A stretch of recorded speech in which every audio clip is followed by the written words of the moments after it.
Ya, teman-teman dan saudaraku yang dikasihi oleh Tuhan, Shalom, salam damai sejahtera buat kita semua. Kembali bersama saya dalam channel ini untuk kembali membagikan cuplikan-cuplikan video kesaksian rohani yang ada di channel ini, secara khusus kesaksian-kesaksian para murtadin, bagaimana perjalanan hidup mereka mengenal Tuhan Yesus sampai mereka benar-benar menjadi pengikut Kristus yang setia. Nah, teman-teman dan saudaraku yang dikasihi oleh Tuhan, kali ini kita kedatangan satu tamu di mana seorang murtadin ini adalah orang yang sungguh-sungguh mempelajari kitab sucinya sendiri, yaitu Al-Quran, dan bahkan ia juga adalah putri dari salah seorang ustadz yang boleh dikatakan dia adalah ustadz yang sangat dikenal di kampung halamannya atau di wilayahnya. Dan bahkan dia, kalau tidak salah dalam kesaksiannya nanti, dia sampaikan bahwa ayahnya ini atau orang tuanya ini adalah ustadz yang sering sekali dipanggil. Artinya bahwa orang tuanya ini adalah orang yang terpandang di wilayahnya. Nah, saudaraku yang dikasihi oleh Tuhan, perjalanan hidupnya orang ini atau murtadin ini, dia mulai mempelajari Alkitab dan ingin menjadi pengikut Kristus adalah ketika ia mencoba menantang Tuhan untuk meminta bukti. Ya, jadi teman-teman dan saudara sekalian, ketika seseorang mau membuktikan sesuatu, maka dia harus meminta bukti. Karena itu teman-teman, murtadin ini dia meminta bukti, yaitu menantang Tuhan Yesus. Kalau memang Yesus benar-benar Tuhan yang disembah oleh orang Kristen, maka Yesus sendiri menunjukkan bukti bahwa dia adalah Tuhan. Nah, saudara yang dikasihi oleh Tuhan, tidak lama akhirnya pun Tuhan Yesus membuktikan bahwa dia benar adalah Tuhan melalui mimpinya. Ia mendatangi, kurang lebih dia berjumpa dengan Tuhan Yesus lewat mimpi sebanyak kurang lebih 5 kali. Nah, nanti kita akan dengarkan.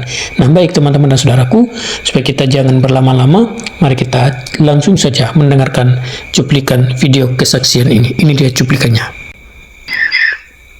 Jadi kita mulai kesaksiannya. Awalnya tuh saya menantang Tuhan. Saya paling suka yang namanya menantang Tuhan.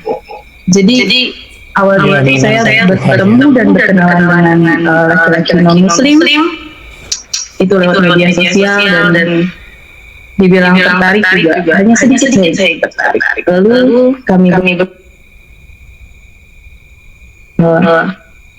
melihat ada tanda salib kan di video, salah satu videonya dia, saya kenal sama TikTok kan. Lalu dengan PD-nya nih saya bilang kan, ini nih non muslim nih, kayaknya bisa nih aku tarik ke Islam kan saat itu. Terus saya menjalani hubungan beberapa waktu, beberapa hari. Lalu ada saat dimana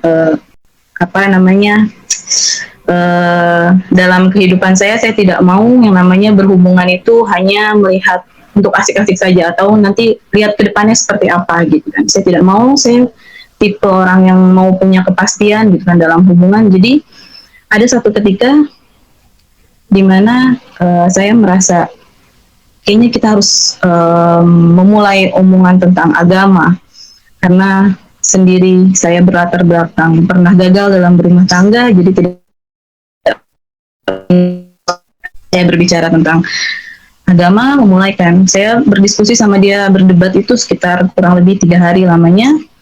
Jadi di hari pertama tuh kami berdebat santai, dia menunjukkan teknik kesabaran, kasihnya seperti apa gitu kan, menghadapi antusias saya yang menggebu-gebu gitu kan, dalam arti agama Islam tuh bener loh kayak gitu kan. Tapi dia nanggepinnya santai aja hari pertama tuh. Lalu hari kedua mulai kayak dia mulai berbicara siapa Tuhan Yesus, kenapa harus Tuhan Yesus gitu kan, apa isi Alkitab, dan kita mulai berdebat apa itu Al-Quran. Kita sama-sama buka Al-Quran dan buka Alkitab, lalu sejarah Muhammad, terus pokoknya perjalanan tentang Tuhan Yesus kita berdebat hancur. Dan pada hari ketiga kita sudah tidak tahu lagi apa yang harus diomongin karena sama-sama tidak ada yang mau saling mengalahkan saat itu.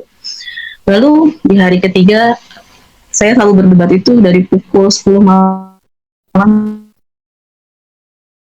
dan subuh tuh hari ketiga laki-laki ini mengajak saya untuk berdoa karena tidak patut menghakimi Tuhan siapa yang benar dan Tuhan siapa yang salah. Jadi kami berdoa saat itu kayak gini doanya. Tuhan, jika Tuhan siapa yang benar, dia yang akan datang, entah itu saya yang akan dijamah oleh Tuhan Yesus atau dia yang akan diberi daya sama Tuhan saya saat itu. Kami berdua menantang Tuhan dengan perjanjian apapun yang akan terjadi ke depannya itu harus diceritakan, dan kita tidak boleh lagi membahas yang namanya agama dan Tuhan kan. Oke, amin kan, selesai. Lalu disinilah cerita kuasa Tuhan yang saya alami, bisa dibilang apa ya, kurang masuk akal gitu kan, tidak dimasuki akal mimpi-mimpi yang saya alami. Jadi saya bermimpi itu 5 kali. Jadi mimpi yang pertama itu, dan mama saya itu sakit. Nah, di samping mama saya itu ada seorang anak kecil.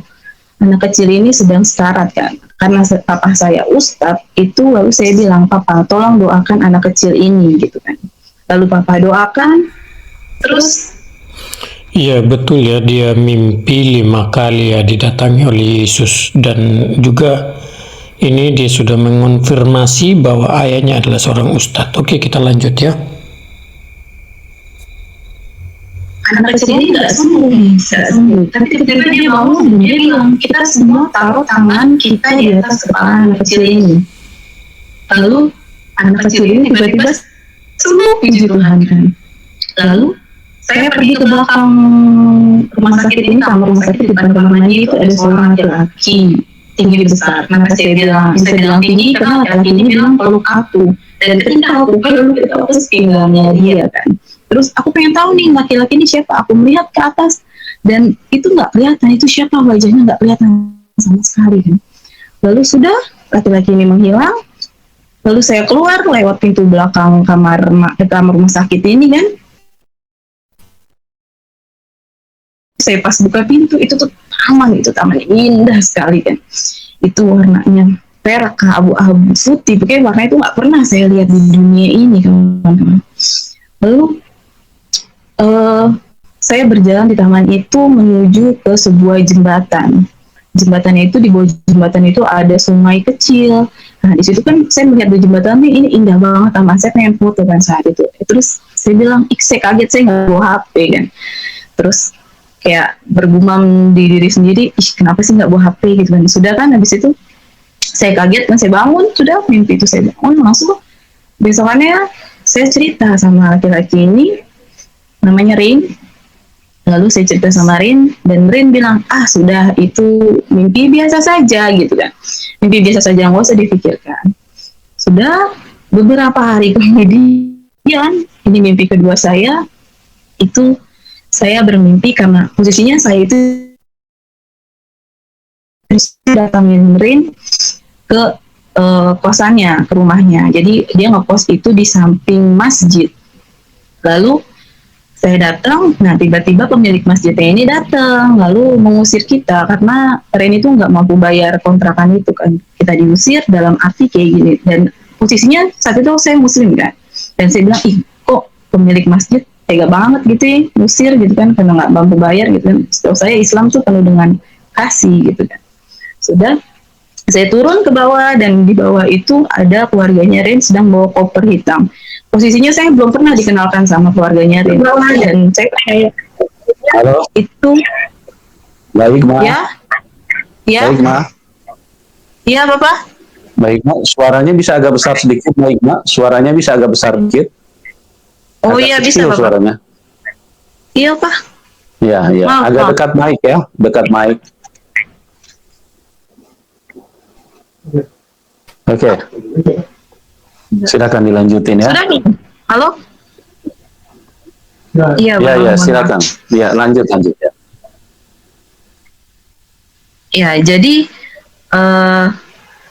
saya turun, dan di bawah itu ada keluarganya Rin, dan posisinya saya belum pernah dikenalkan sama Rin dengan keluarganya kan. Tapi saya percaya itu keluarganya Rin sedang bawa koper hitam.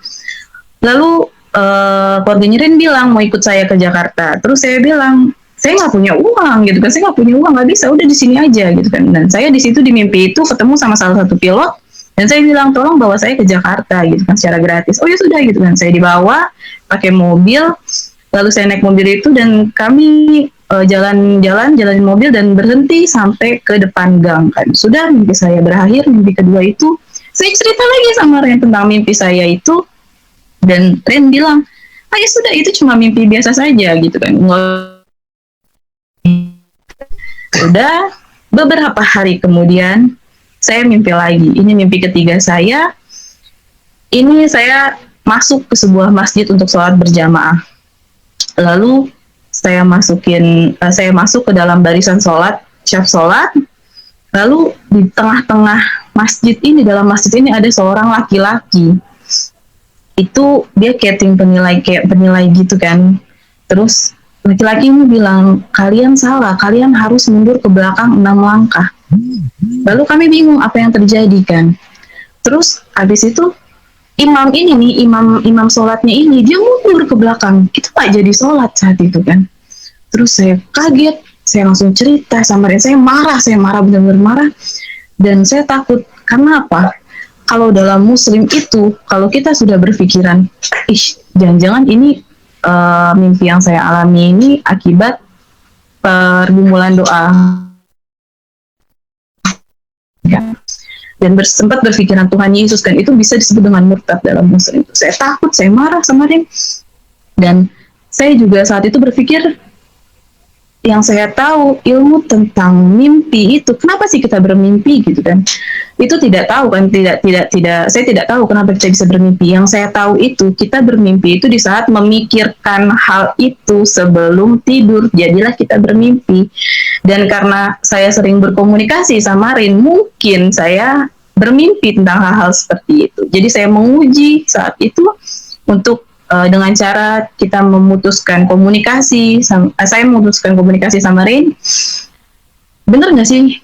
Aku mimpi tuh, saya tuh mimpi karena Tuhan Yesus bener datang nih gitu kan, atau Tuhan Yesus bener udah kasih petunjuk ke saya gitu kan, atau cuman hanya mimpi biasa saja gitu kan. Dengan saya memutuskan komunikasi, apakah saya akan mimpi seperti ini lagi atau tidak gitu kan? Sudah dengan kesepakatan iya ya. Selama 1 minggu kurang lebih ya, 1 minggu.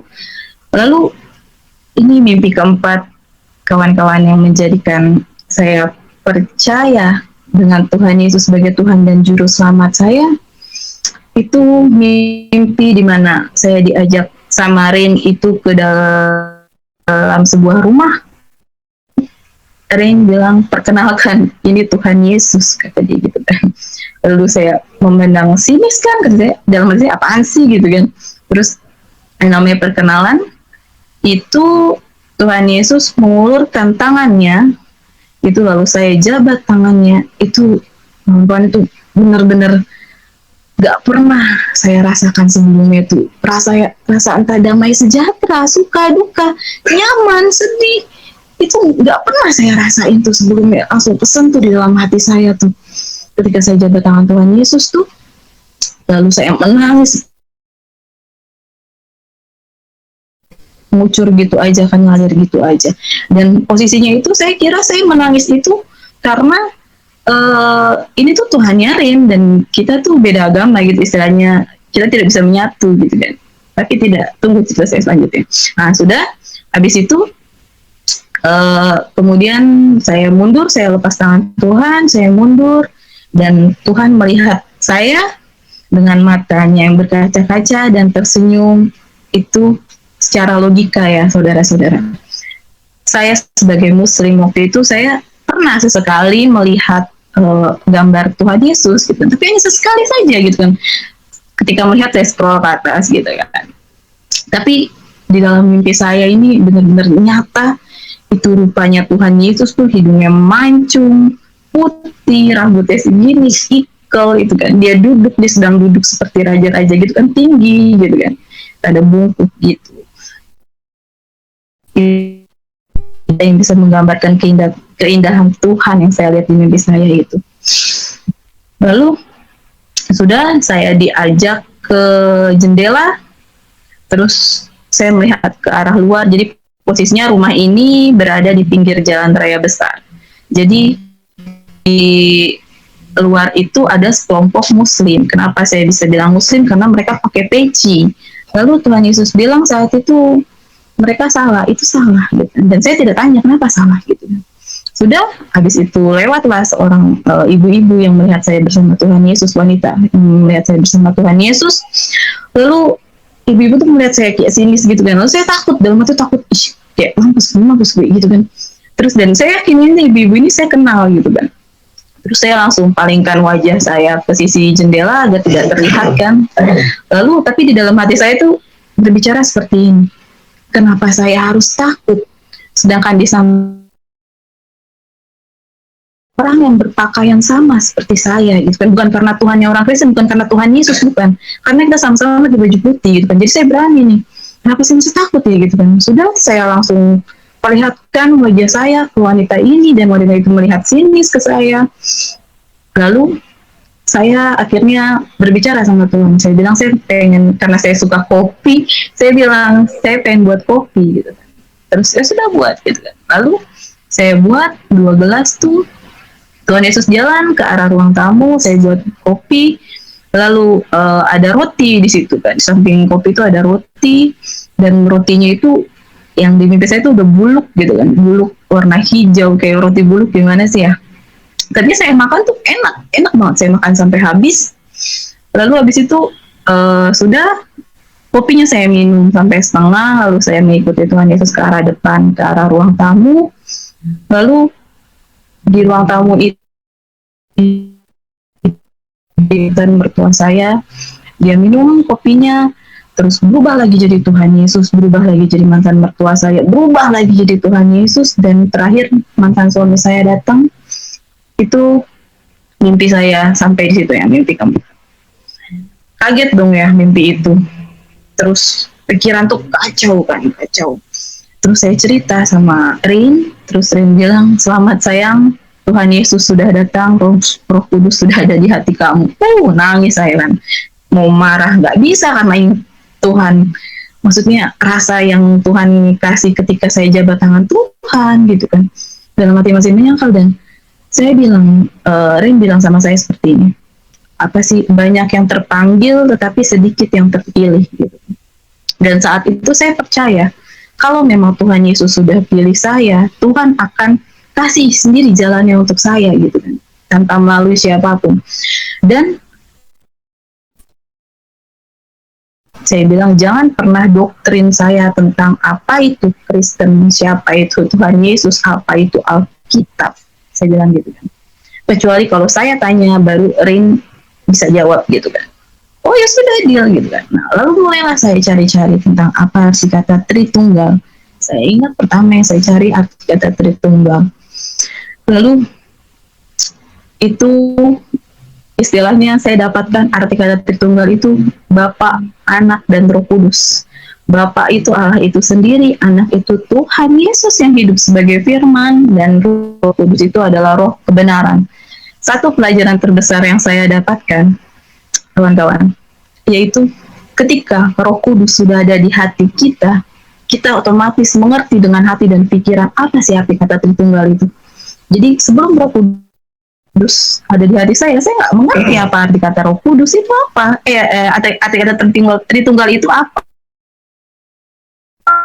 Ya Tuhan tuh memang nggak punya anak gitu kan, dan nggak sampai pikiran saya eksit. Tapi ketika Tuhan Yesus sudah datang di mimpi saya keempat itu, oh iya betul ya, ternyata ini loh apa arti kata Tritunggal yang sebenarnya. Itu satu pelajaran terbesar yang saya dapatkan. Lalu saya mulailah cari-cari tahu tentang apa itu, siapa itu Tuhan Yesus, bagaimana Tuhan Yesus mati gitu kan. Untuk si Tuhan Yesus mati itu saya mulai cari tahu. Tapi selain itu saya juga mulai cari tahu kayak mimpi sebenarnya, arti mimpikan Tuhan Yesus menurut versi Islam dan versi Kristen itu seperti apa. Masih saya cari tahu karena saya ingin mendapatkan satu jawaban yang tidak hanya terpaku terhadap satu agama gitu kan, tapi juga saya mencari jawaban terhadap agama saya juga gitu. Istilahnya tidak terlalu percaya gitu kan. Sudah, habis itu saya beberapa hari kemudian nih langsung yang kelima itu saya lagi habis capek beres-beres dan saya habis sholat asar, itu saya ketiduran, tiba-tiba itu saya bermimpi saya berada di sebuah satu ruangan putih itu, dan tiba-tiba tuh Tuhan Yesus datang, terus dengan jubah dan sinarnya itu yang bersinar terus, dan Tuhan Yesus melihat saya tersenyum. Itu disitu saya kaget, saya bangun, dan disitulah terakhir saya langsung memutuskan untuk mencari gereja. Ya, gereja pertama yang saya datengin itu adalah gereja HKBP Condet. Karena kenapa saya pilih gereja itu, karena ini berdekatan dengan kampus saya kan, dan saya cuma tahu itu gereja yang dekat gitu kan. Saya datang, suatu saat saya datang bersama anak saya pakai jilbab, pakai motor kan, saya datang, tapi gerejanya saat ini tuh dan saya tanya di mana rumah pendeta, dan saya tahu di mana ada gereja pasti di situ ada rumah pendeta gitu kan, karena Ren bilang sama saya. Habis itu ditanya ada perlu apa mbak gitu kan, saya jawab ya enggak, saya cuma mau bicara aja sama pendetanya. Saya nggak tahu saat itu perempuan atau laki-laki gitu. Terus habis itu iya ditanya lagi ada perlu apa gitu kan, dia takut kali karena kemarin nih habis ada kasus bom bunuh diri di Makassar. Dia bilang kali dalam hati, ini cewek perempuan ibu-ibu ngapain ke gereja pakai kerudungan bawa anak lagi kan. Terus di situ akhirnya saya bilang saya bermimpi ketemu Tuhan Yesus di dalam mimpi kan. Kata dia gini, oh ya sudah tunggu sebentar, katanya. Saya coba panggilkan gitu kan. Sudah penjaga ini menuju ke rumah pendeta, lalu saya menunggu. Nggak lama bapak penjaganya datang, terus saya dibukakan pintu, saya masuk ke halaman gereja, saya cerita beliau, lalu sekitar 10 menit kami bercerita, beliau bilang seperti ini ke saya, mbak, rambut boleh sama hitam, pendeta boleh sama-sama pendeta, tetapi hati orang tidak ada yang tahu, kata dia gitu kan. Kenapa memang gitu kan, maksudnya semua pendeta tidak semua pendeta percaya dengan cerita seperti ini. Oh ya sudah, maksudnya saya tahu saat itu saya tidak diterima gitu kan, tapi secara halus gitu kan. Oh ya sudah gitu. Terus saya pengen sekali masuk ke dalam gereja. Saya minta izin sama beliau untuk membukakan pintu gereja, dan beliau mau, dan beliau saat itu bilang kayak gini, jarang loh ada yang mudah percaya, kata dia gitu kan, kalau bukan atas tuntunan kuasa Roh Kudus, kata dia gitu kan. Saya mau membukakan pintu ini untuk kembali gitu kan. Dia bilang kayak gitu pokoknya. Lalu dibukakan, saya masuk, langkah satu, saya pertama kalinya masuk ke dalam gereja itu, satu langkah kaki saya masuk ke dalam gereja, itu tuh nangis benar-benar seperti apa ya, seperti orang kesurupan kan, nangis benar-benar kucur air mata tuh, entah apa yang saya rasa, kayak rasa dosa, kangen, bersalah atau gimana itu kan. Maksudnya inget mimpi yang keempat itu ketika jabat tangan Tuhan tuh, kayak rasa meninggalkan selama 25 tahun gue kemana aja ya, kayak gitu kan. Terus kayak rasa dosa tuh kayak apa sih, baru kenal Tuhan Yesus gitu kan selama 25 tahun tuh.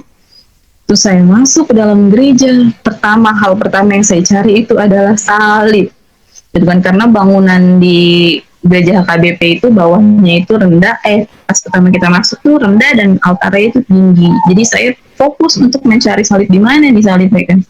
Saya masuk, terus saya masuk ke dalam, ya nyak langsung kan, saya lemas kan, saya nangis. Terus abis itu saya minta untuk waktu sendiri, terus menjaga beliau keluar, dan gak lama saya panggil kan untuk bantu doa gitu. Karena saya tidak tahu cara berdoa orang Kristen itu seperti apa.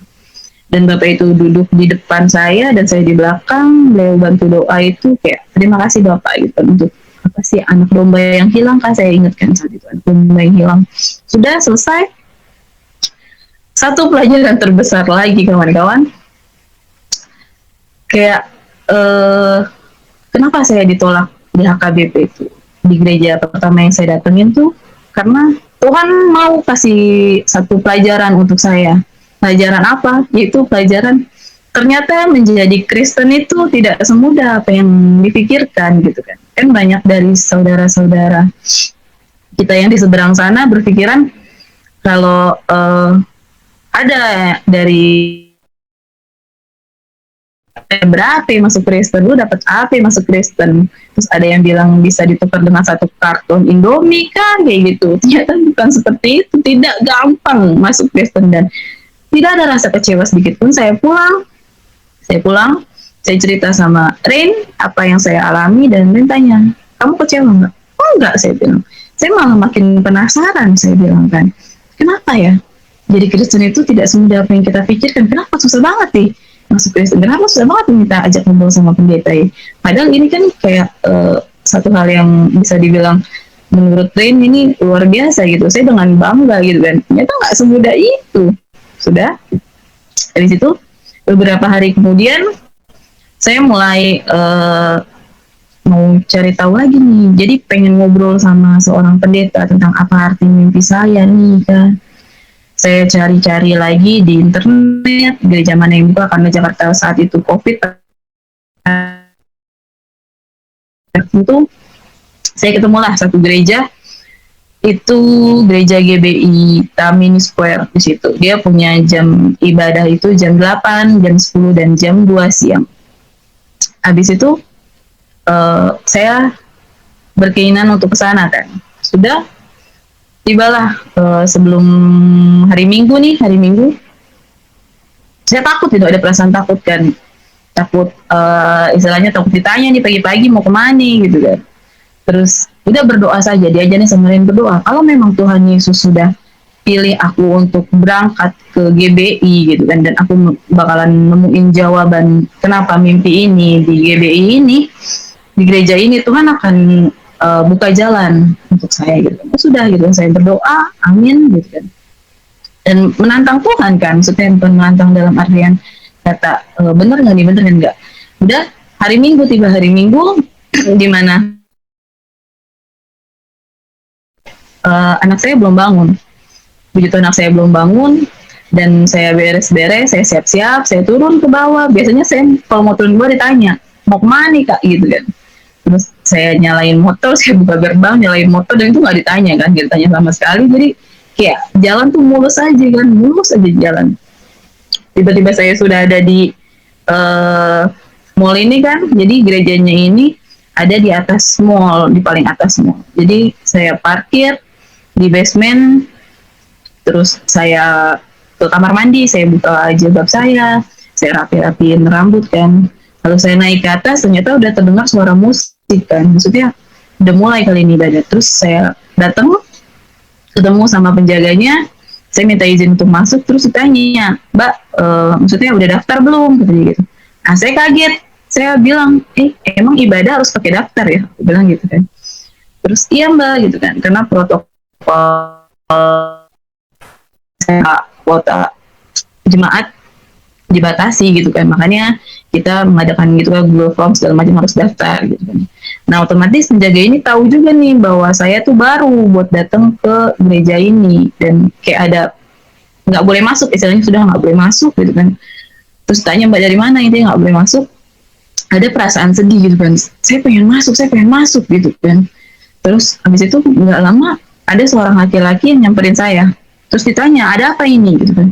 Langsung saya bilang kan, sebelumnya kan saya tidak bilang latar belakang saya Muslim. Langsung entah kenapa saya bilang sama laki-laki ini, saya bilang saya dari Muslim dan saya pengen masuk gitu kan, saya pengen ngeliat ibadah, saya pengen masuk ke gereja. Saya bilang gitu. Saya nangis, soalnya oh ya Mas silakan gitu ya. Saya diterima dengan tangan terbuka di gereja tersebut. Saya dikasih face shield karena saya cuma pakai masker saat itu, tidak tahu ternyata peraturan protokol kesehatannya pakai face shield. Saya dikasih face shield, saya masuk ke dalam gereja itu, saya duduk di gereja, jadi di paling belakang, kursi paling belakang kan. Saya duduk di situ, saya mendengar lagu-lagu rohani, itu saya tersentuh lagu rohani itu, air mata ngucur gitu kan. Pertama kali saya kayak wow, lagu rohani itu benar-benar menusuk di hati kan.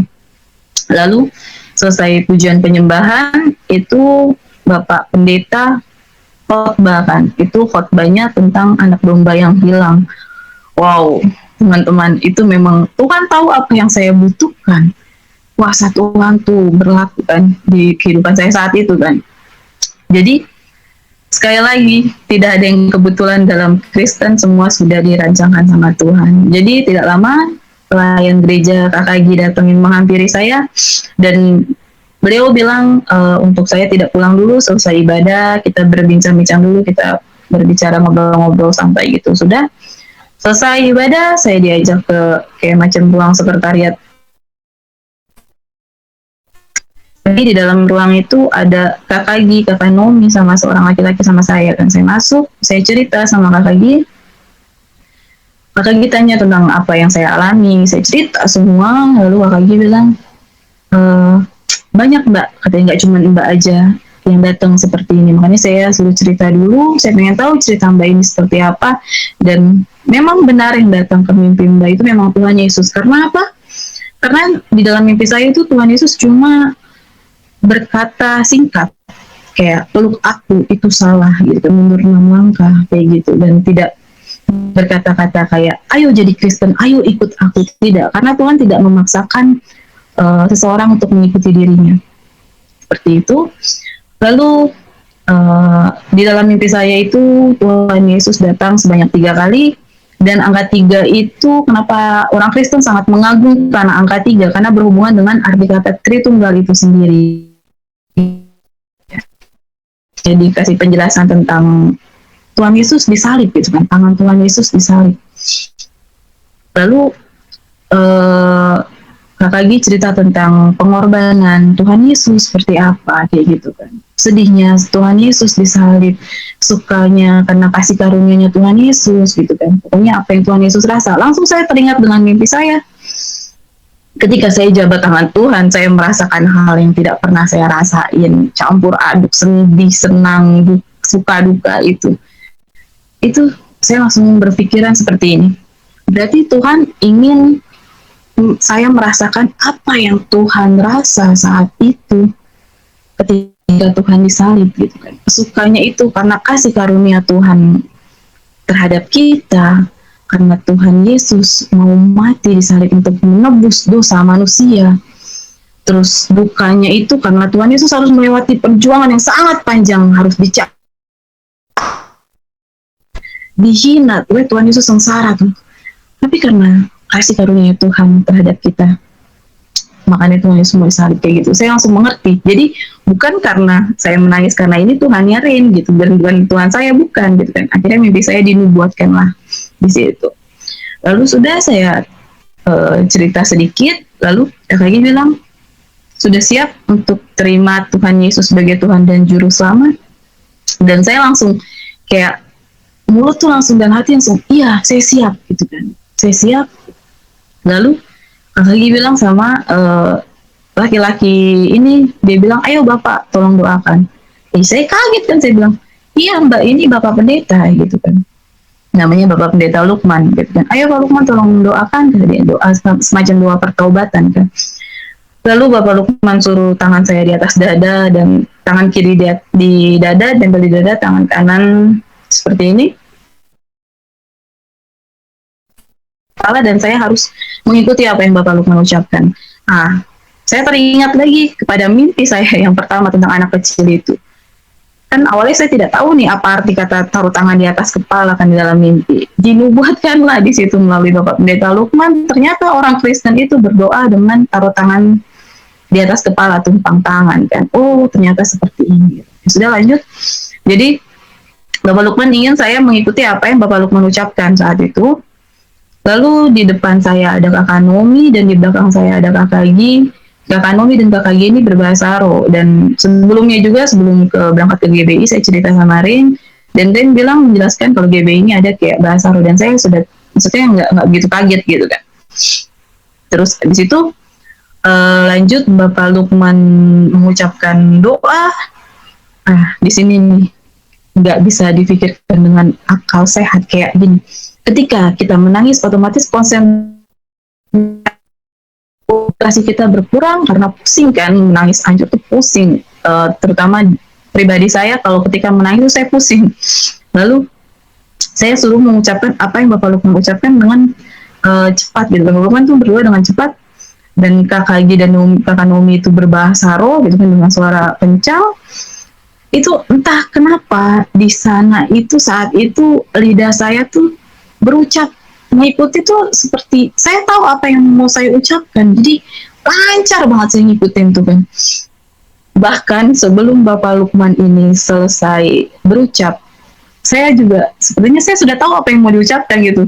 Jadi sebelum selesai saya udah mengucapkan gitu, saya kayak so tahu tapi benar gitu, kayak aneh gitu, tidak sesuai apa ya, di luar akal logika saya saat itu kan. Sudah ketika kakak di belakang itu bilang cabut ras Muhammad, saat itu saya merasakan sakit yang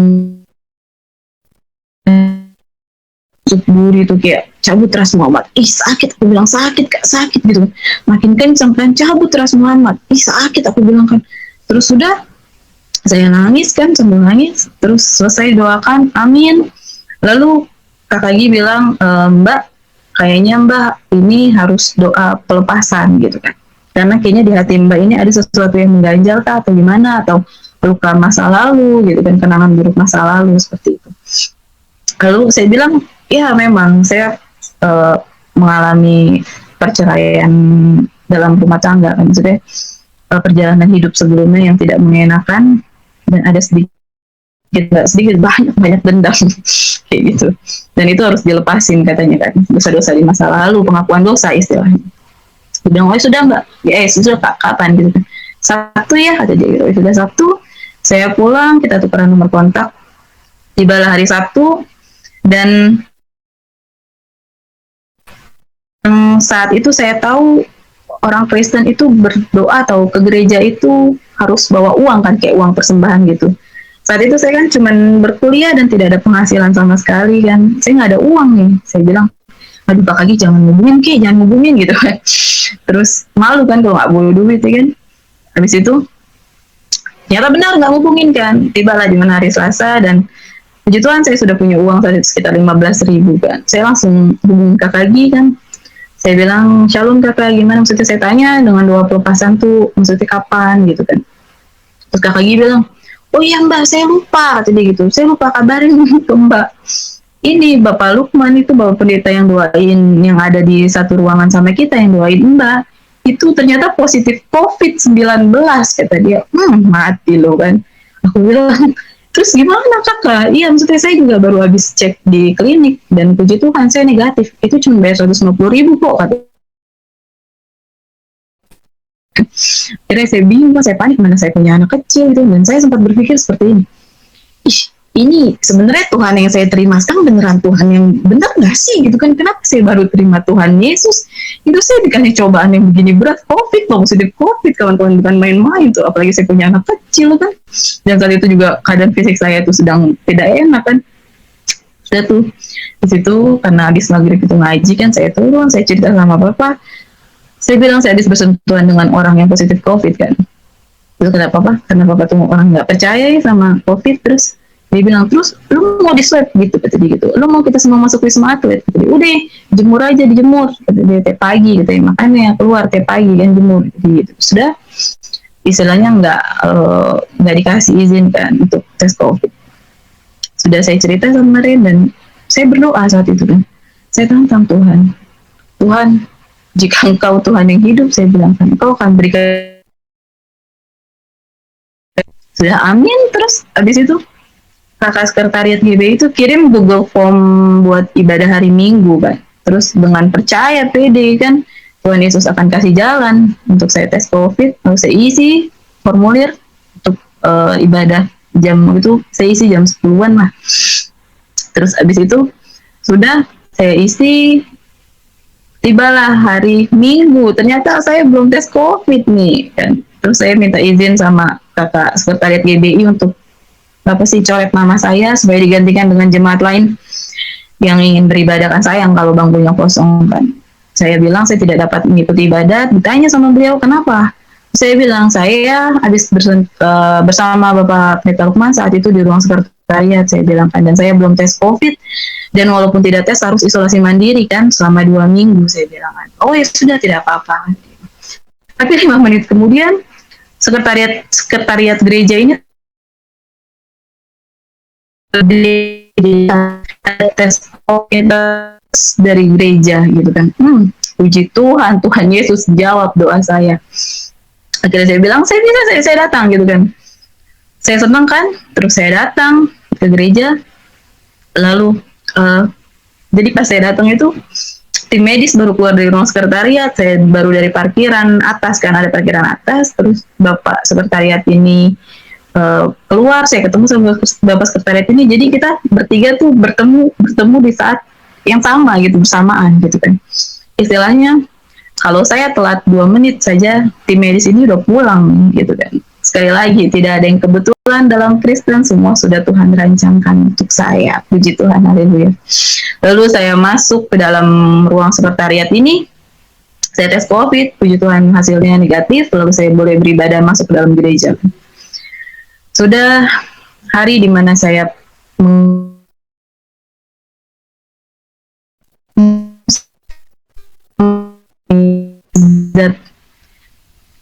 mukjizat yang luar biasa. Ternyata kuasanya Tuhan Yesus tuh benar ya, kayak gitu kan. Karena saya sering menantang Tuhan saat itu. Jadi ada satu cerita di mana saya ingin membeli buku untuk kuliah saya kan, untuk membeli buku kuliah saya.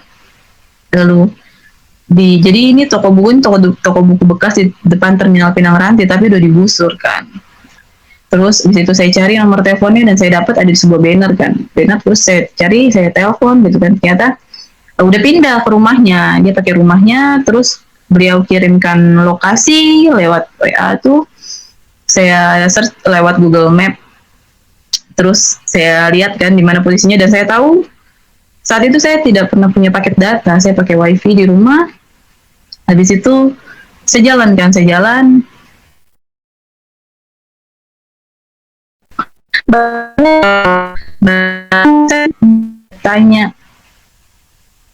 Tanya sana sini, nggak ada yang tahu. Saya udah muter-muter, panas kan. Akhirnya saya lupa nih, saya punya Tuhan sekarang kan ya. Saya punya Tuhan Yesus. Saya tantang Tuhan kan, saya uji Tuhan. Ya, teman-teman dan saudara sekalian, orang yang sungguh-sungguh mencari kebenaran itu tentunya ia akan menguji segala sesuatu benar atau tidak ini datangnya dari Tuhan. Karena begini teman-teman, kalau kita tidak menguji, kalau kita hanya ya percaya-percaya, ya itu bisa saja itu hanya karena keinginan hati kita atau ya kehendak kita yang terjadi, bukan kehendak Tuhan. Dan akhirnya suatu ketika kita salah melangkah, itu bisa saja kita salahkan Tuhan. Jadi teman-teman dan saudaraku yang dikasih oleh Tuhan, ya setiap murtadin ini ketika mereka pilih masuk Kristen, tentunya mereka sudah melewati ujian-ujian yang cukup serius dalam kehidupan mereka, atau tantangan-tantangan baik itu dari keluarga, lingkungan, teman dan lain sebagainya, itu pasti ada. Dan itu yang membuat mereka yakin bahwa memang Tuhan itu benar-benar memanggil mereka. Nah, berbeda kalau mereka yang mu'alaf, ya kebanyakan yang mu'alaf karena ya mengikuti suaminya atau menikah karena beda agama, akhirnya lama-kelamaan ya kena, mereka akhirnya sudah tinggalkan iman mereka, yaitu tinggalkan Yesus demi pernikahan. Itulah yang sering terjadi. Oke teman-teman, itu saja tanggapan saya dari kesaksian ini. Kiranya melalui kesaksian ini memberkati teman-teman. Tuhan Yesus memberkati kita semua. Shalom.